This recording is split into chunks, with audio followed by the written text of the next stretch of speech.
1. You will hear a lecture on deep-sea exploration. First, you have some time to look at questions 1 to 4.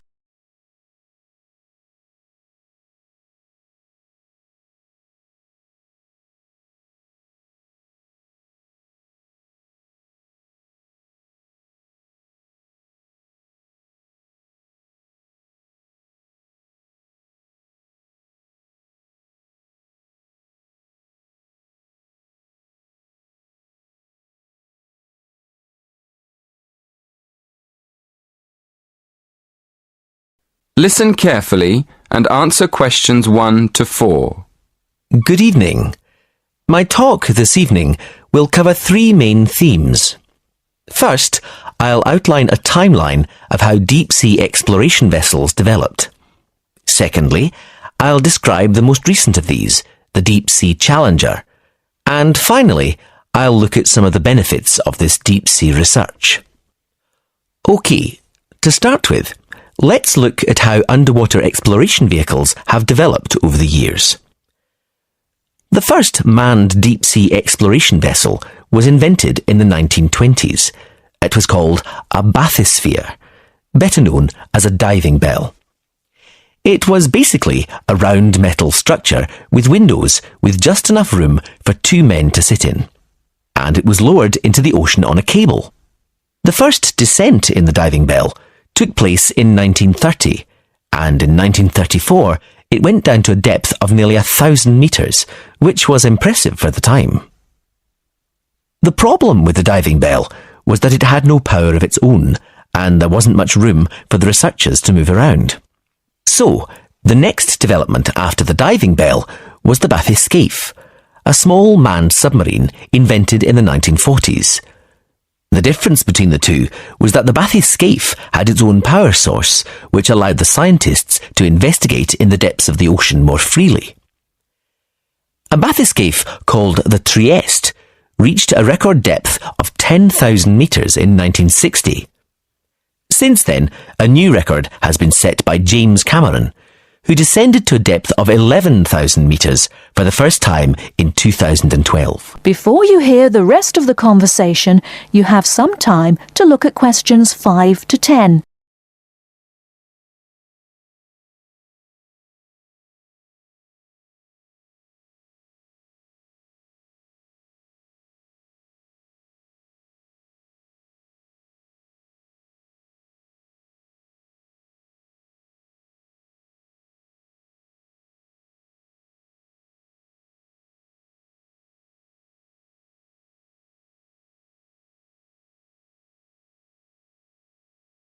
Now listen and answer questions 5 to 10. So let's move on now to look at the submarine that took James Cameron so far down into the ocean. If you look at the drawing of the Challenger, you can see the pilot's chamber at the very bottom of the submarine. It's a very small section where the pilot sits and controls the sub and all the equipment on it. Now let's have a look at how the submarine is powered.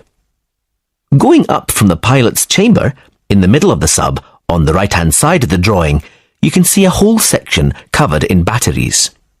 They provide the power source that takes the sub all the way to the bottom of the ocean and back up to the surface again. Next to that, there's another important part of the sub. You probably realise that there's no light at the bottom of the ocean, so the sub needs to take its own. If you look at the back of the sub, in the middle, just next to the batteries, you can see the panel of lights. They provide the light for filming and taking samples from the seabed. And one more part of the sub, which is important for navigation and to stop it spinning out of control, is the large fin at the back. You can see it at the back of the sub at the top of the drawing. OK, to conclude my talk, I'm going to ask a couple of questions. First, what is the purpose of this deep-sea exploration? And second, is it worth the expense? I think one of the justifications for spending so much money on this kind of research is that it allows scientists to understand more about the surface of the Earth. For example, how it was formed and how it behaves. This could have important consequences for predicting earthquakes and saving lives through early warning systems. Another reason this type of research is considered valuable is that by exploring unknown parts of the ocean, we increase our knowledge of the availability of minerals for industry. And obviously, this could lead to huge commercial advantages. So, the answer is yes.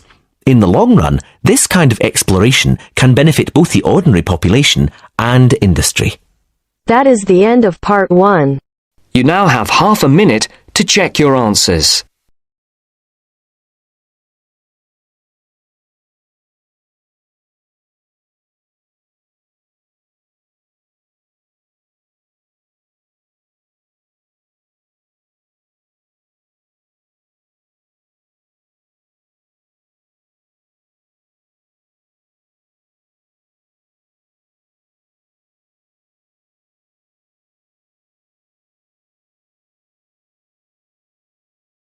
Now turns to part 2.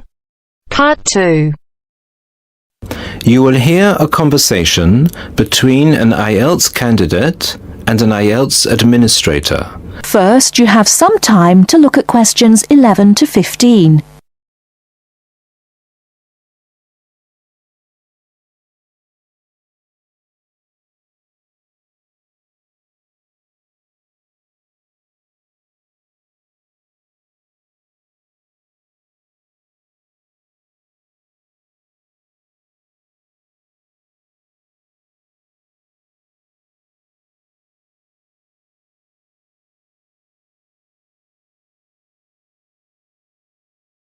Now, listen carefully and answer questions 11 to 15.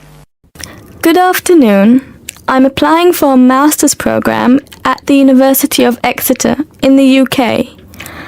I'm planning to register for the Ielts exam at your centre next month. I have some questions I'd like to ask you before I register, if that's okay. Certainly. Would you be taking the academic module? I think so, but I'll have to contact the university just to make sure. You'll probably need the academic because most universities don't accept the general training. And anyway, the procedures to register for the exam are the same for both the general and the academic modules. Good. My first question is whether I sit all parts of the exam on the same day. I don't live here, you see, and for me it would be more convenient to do all the papers on the same day. Unfortunately, the speaking part is scheduled for Thursdays, and reading, writing and listening tests take place on Saturdays. We can't change the days, I'm afraid. That's a pity. Well, never mind. What sort of documents do I need to bring in order to register? You'll have to fill in the Ielts application form and bring an ID, a copy of your ID, and 2 passport-size photos on a white background. Will any ID do? We only accept original passports and national IDs. That's good to know. Did you say that reading, writing and listening are scheduled for Saturday? That's right. Will I get a break in between the papers? I'm afraid there aren't any breaks between the papers. Each paper takes an hour to complete, so it's 3 hours straight through. You'll first do listening, and then reading, followed by the writing test. This is a standard requirement from Cambridge. Before you hear the rest of the talk, you have some time to look at questions 16 to 20.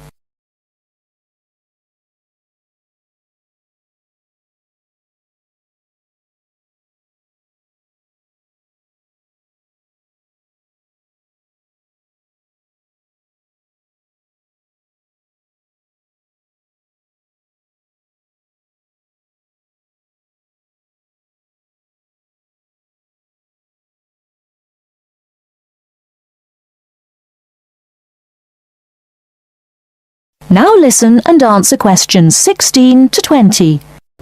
Okay, and how soon after the test can I pick up my results?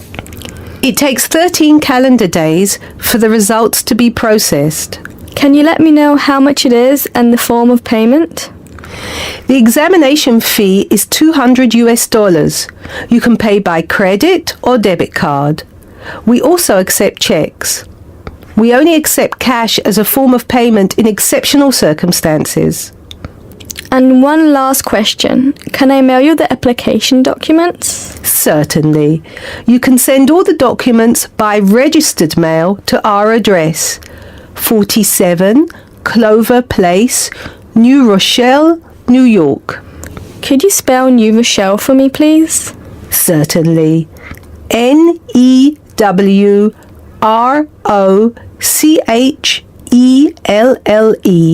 Could I have the zip code as well? Sure. Our zip code is 10806.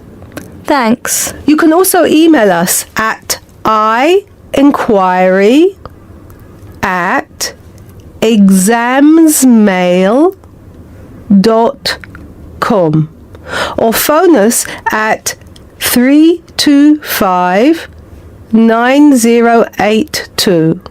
I think that's all. Thank you very much for all the information. Bye. You're welcome. Goodbye. That is the end of part 2. You now have half a minute to check your answers.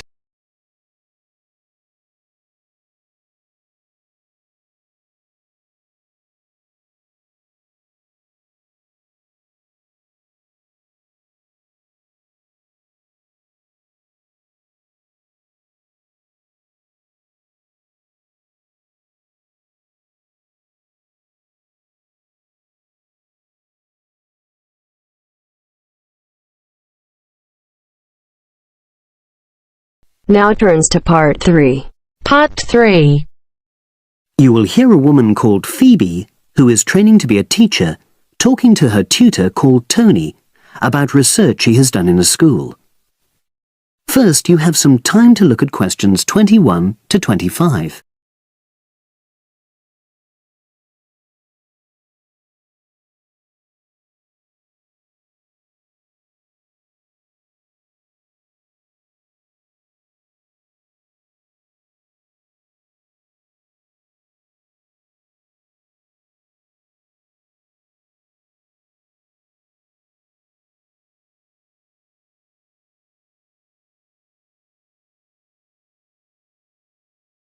Now listen and answer questions 21 to 25.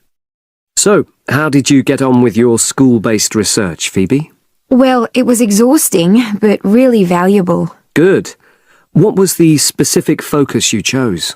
My title is Attitudes Towards Study Among 11 to 12-year-old Pupils. Right, and what made you choose that focus?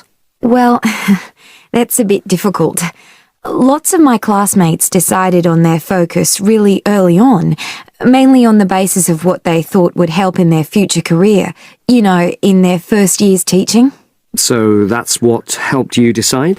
Actually, it was that I came across a book written by experienced teachers on student attitudes, and that motivated me to go for the topic. Okay.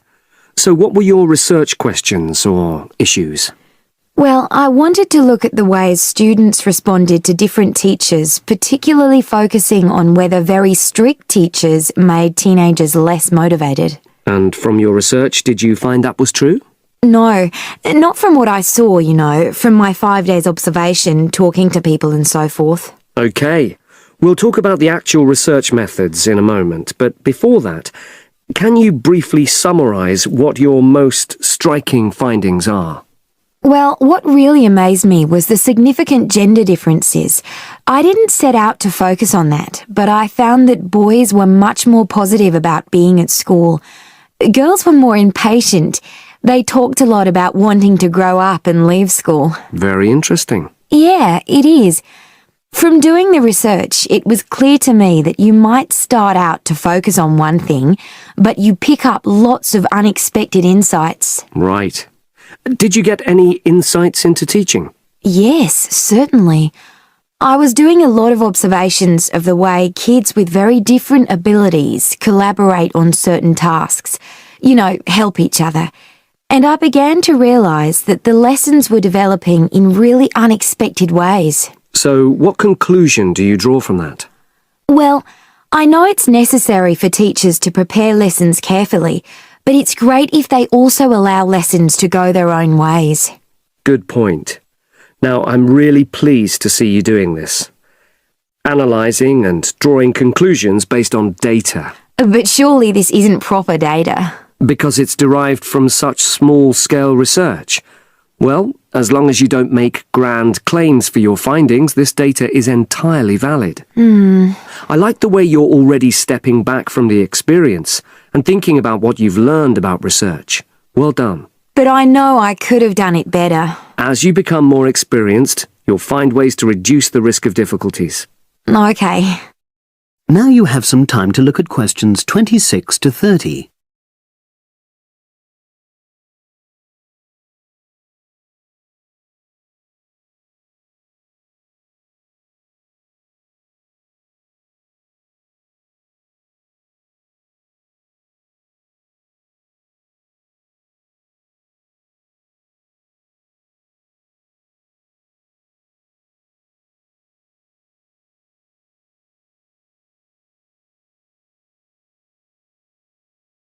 Now listen and answer questions 26 to 30. So, let's look in more detail at how you gathered your data. Let's start with lesson observation. Well, it generally went quite smoothly. I chose my focus and designed my checklist. Then teachers allowed me into their classes without any problems, which surprised me. It was afterwards that the grueling work started. Yeah, it's very time-consuming, isn't it? Making sense of analysing your observation notes. Absolutely. Much more so than interview data, for example. That was relatively easy to process, though I wanted to make sure I used a high-quality recorder to make transcription easier. And I had to wait until one became available. Right. And did you interview some kids as well? In the end, yes. I talked to 10, and they were great. I'd imagined I'd be bored listening to them, but... So it was easy to concentrate? Sure. One of the teachers was a bit worried about the ethics, whether it was right to interview young pupils, and it took a while for him to agree to let me talk to 3 of the kids in his class, but he relented in the end. Good. What other methods did you use? I experimented with questionnaires, but I really regret that now. I decided to share the work with another student, but we had such different agendas it ended up taking twice as long. That's a shame. It might be worth you reflecting on ways you might improve on that for future projects. You're right, yeah. Okay. And the other thing I did was stills photography. I didn't take as many pictures as I'd hoped to. Lack of time? It's pretty easy just snapping away, but I wanted each snap to have a purpose, that would contribute to my research aims, and I found that difficult. Well, that's understandable, but... That is the end of part 3. You now have half a minute to check your answers.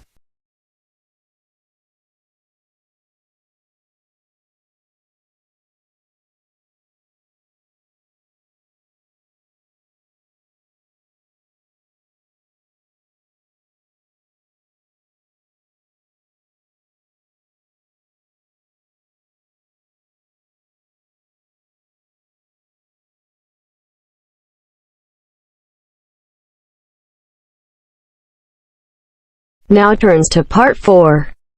Part 4. First, you have some time to look at questions 31 to 40.